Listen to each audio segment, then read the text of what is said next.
बहुत मज़ा आई। अब साउंड चेक होने वाला है तो वीडियो में बने रहिए। तो चलो सीधा साउंड चेक दिखाता हूँ।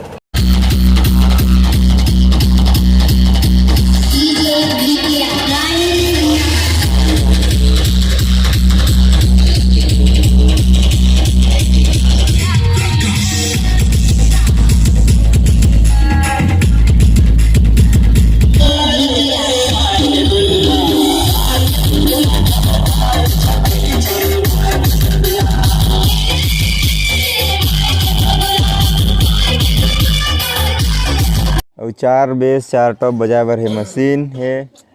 और ये है डीजे प्लस के और ये है जेफर जेट 7।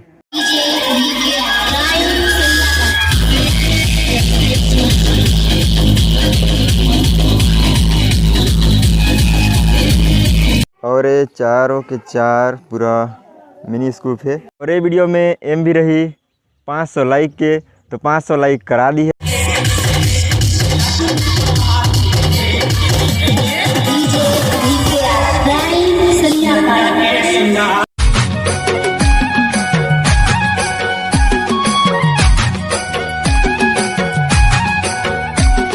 जोहार संगवारी हो, तो स्वागत है आप मन के अपन यूट्यूब चैनल राजा अंबिकापुरिया ब्लॉग्स में। तो आज के वीडियो में आप मला दिखा हूँ मोर घर के बगल में ही आज बारात है।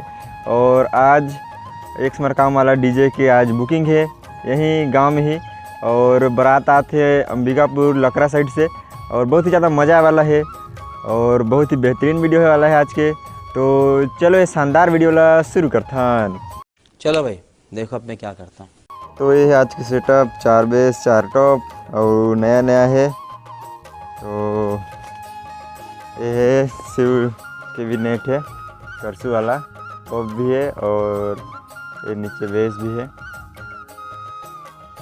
और साइड के एचएफ पुराना है और बार लाइट भी पुराना है। और ये चारों के चार पूरा मिनी स्कूप है और 4 टॉप है। और 4 बेस 4 टॉप बजाए बर है मशीन है। और ये है डीजे प्लस के और ये है जेफर जेट 7। और इधर मिक्सर में EM6 और जनरेटर है इधर। और पूरा कनेक्शन हो गई से। अब कुछ देर में साउंड चेक हुई तो वीडियो में बने रही। और इधर हो गई से जनरेटर चालू और साउंड चेक करे बर रेडी। और आज का सेटअप है 4 बेस 4 टॉप के और नीचे के 4 बेस मिनी स्कूप है और 6 टॉप बार लाइट है और 4 टॉप है। और पूरा कैबिनेट है शिव डीजे करसू के। और यही आज के सेटअप, बहुत मज़ा आई। अब साउंड चेक होने वाला है तो वीडियो में बने रहिए। तो चलो सीधा साउंड चेक दिखाता हूँ।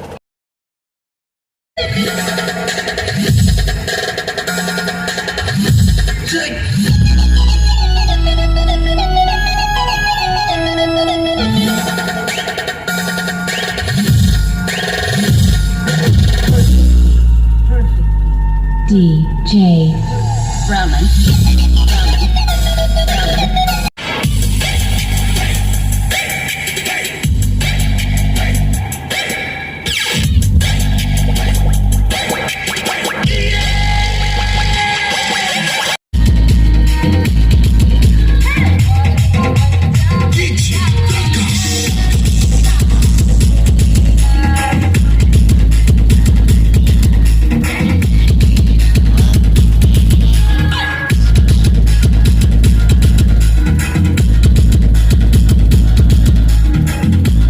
A few moments later.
आशा करता हूँ मतलब वीडियो पसंद आई सही तो लाइक करो वीडियो ला, चैनल ला सब्सक्राइब करो, ऐसे ही मज़ेदार डीजे ब्लॉग देखे बा। तो ठीक है, फिर मिलते हैं ना मन से नेक्स्ट वीडियो में, तब तक के लिए जय जोहार छत्तीसगढ़, जय हिंद।